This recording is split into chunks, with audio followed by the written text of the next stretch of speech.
আজকে ক্লাসে আমরা আলোচনা করব দ্বিঘর নগদান বই নিয়ে। দ্বিঘর নগদান বইয়ের মধ্যে শুধুমাত্র নগদে এবং চেকের মাধ্যমে যে লেনদেনগুলো হবে ওই লেনদেনগুলো শুধুমাত্র দ্বিঘর নগদান বই অন্তর্ভুক্ত হবে।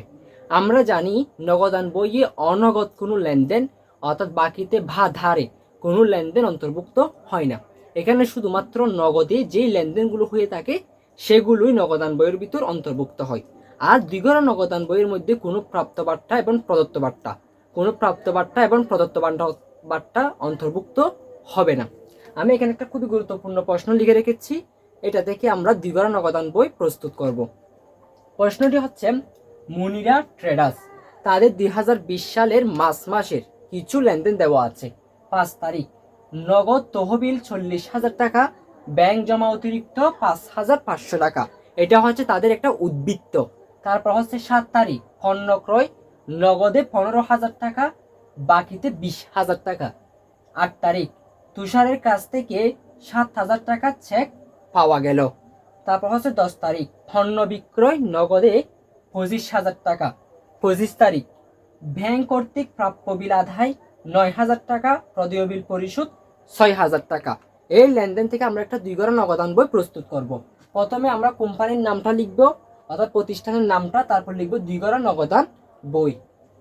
এদিকে হচ্ছে একটা দ্বিঘর নগদান বইয়ের দুইটি অংশ, একটা হচ্ছে ডেবিট অংশ আর একটা হচ্ছে ক্রেডিট অংশ। একটা হচ্ছে ডেবিট অংশ আর একটা হচ্ছে ক্রেডিট অংশ। দ্বিঘর নগদান বইয়ের গড় সংখ্যা হচ্ছে 12টি। দ্বিঘর নগদান বইয়ের গড় সংখ্যা হচ্ছে 12টি। কয়টি? 12টি। এখানে 6টি হচ্ছে ডেবিট অংশের আর 6টি হচ্ছে ক্রেডিট অংশের। প্রথমে হচ্ছে তারিখ, প্রাপ্তি, রসিদ নাম্বার, খতিয়ান পৃষ্ঠা, নগদ, ব্যাংক, এগুলো হচ্ছে ডেবিট অংশ। তারপর হচ্ছে তারিখ, প্রধান, ভাউচার নাম্বার, তারপর হচ্ছে খতিয়ান পৃষ্ঠা, তারপর হচ্ছে নগদ এবং হচ্ছে ব্যাংক। এখানে প্রাপ্তি অর্থাৎ প্রতিষ্ঠানে যে সমস্ত টাকাগুলো আসে, প্রতিষ্ঠানে যে সমস্ত টাকাগুলো লেনদেনের ফলে টাকাগুলো আসে সেগুলো প্রাপ্তির ঘরে যাবে, এবং যে সমস্ত লেনদেনের ফলে প্রতিষ্ঠান থেকে টাকা চলে যায় ওই লেনদেনগুলো বসবে প্রদানের ঘরে। প্রথমে হচ্ছে 5 তারিখ। প্রথমে আমরা এখানে তারিখটা লিখব 2020 মার্চ 5, অর্থাৎ মার্চের 5 তারিখ।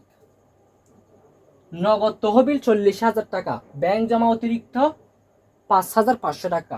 ব্যাংক জমা অতিরিক্ত অবশ্যই ক্রেডিট দিকের অংশ। ব্যাংক জমা অতিরিক্ত থাকলে সেই টাকাটা আমরা অবশ্যই ক্রেডিট দিকে বসাবো, কিন্তু নগদ তহবিল বসবে ডেবিট দিকে। তাহলে আমরা এদিকে লিখবো ব্যালেন্স বিডি। যেহেতু এটা প্রারম্ভিক উদ্বৃত্ত, যদি এখানে বলা হতো নগদ 40,000 টাকা এবং ব্যাংক জমা অতিরিক্ত এত টাকা নিয়ে ব্যাংক ব্যবসা শুরু করলো কিংবা আরম্ভ করলো যদি বলা হতো, তাহলে সেক্ষেত্রে আমরা এখানে মূলধন লিখতাম। কিন্তু এগুলো হচ্ছে একটা উদ্বৃত্ত দেওয়া আছে, অর্থাৎ প্রারম্ভিক উদ্বৃত্ত, সেহেতু আমরা এখানে লিখবো ব্যালেন্স বিডি। কত টাকা? নগদ তহবিল 40,000 টাকা। নগদে ঘরে আমরা বসাবো 40,000 টাকা।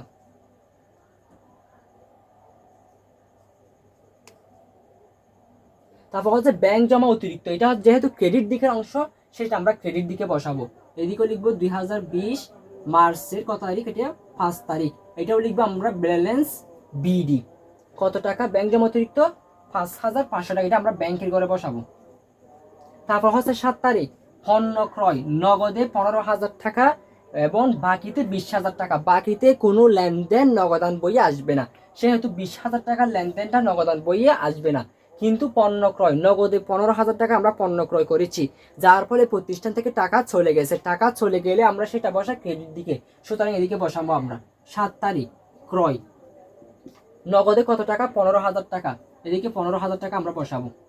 তারপর হচ্ছে 8 তারিখ তুষারের কাছ থেকে 7,000 টাকা চেক পাওয়া গেল, অর্থাৎ আমরা দেনাদারের কাছ থেকে 7,000 টাকা একটা চেক পেয়েছি।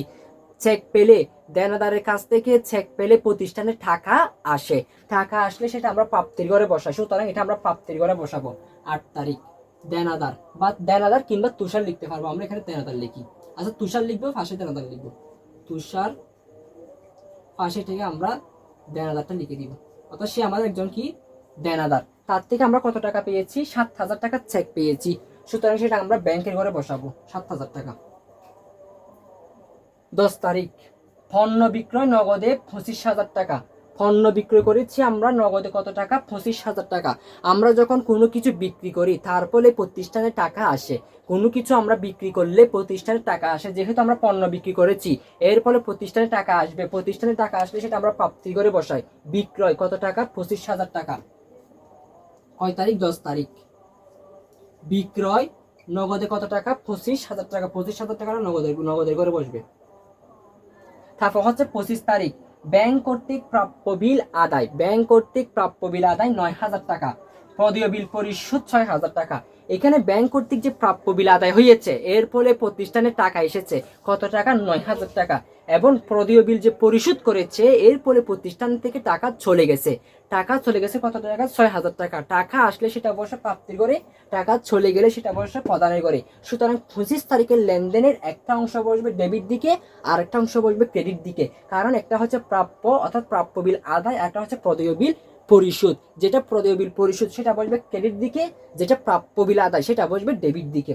তাহলে আমরা 25 তারিখ লিখবো এখানে। 25 তারিখ প্রাপ্য বিল আদায় অর্থাৎ প্রাপ্য বিল ব্যাংক কর্তৃক, এটা ব্যাংক কর্তৃক আদায় হয়েছে। সুতরাং ব্যাংকের ঘরে বসবে কত টাকা? 9,000 টাকা। হ্যাঁ, ব্যাংকের ঘরে 9,000 টাকা আমরা বসাবো।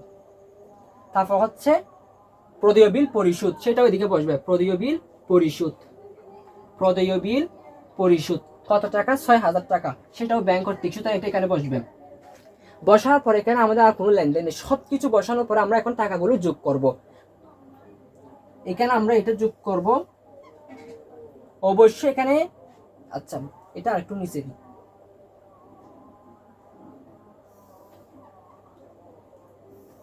এখানে কোন দিকে টাকা বেশি?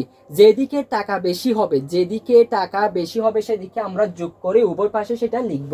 এখানে যেহেতু টাকা বেশি নগদের দিকে, সুতরাং এদিকে 40,000 আবার 25,000 আমরা যোগ করব।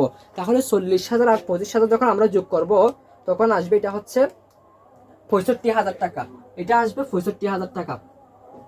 এখন এই 65,000 টাকা আমরা এদিকে বন্ধ করে ক্লোজ করে দিয়ে তারপর এদিকে আমরা 65,000 লিখবো।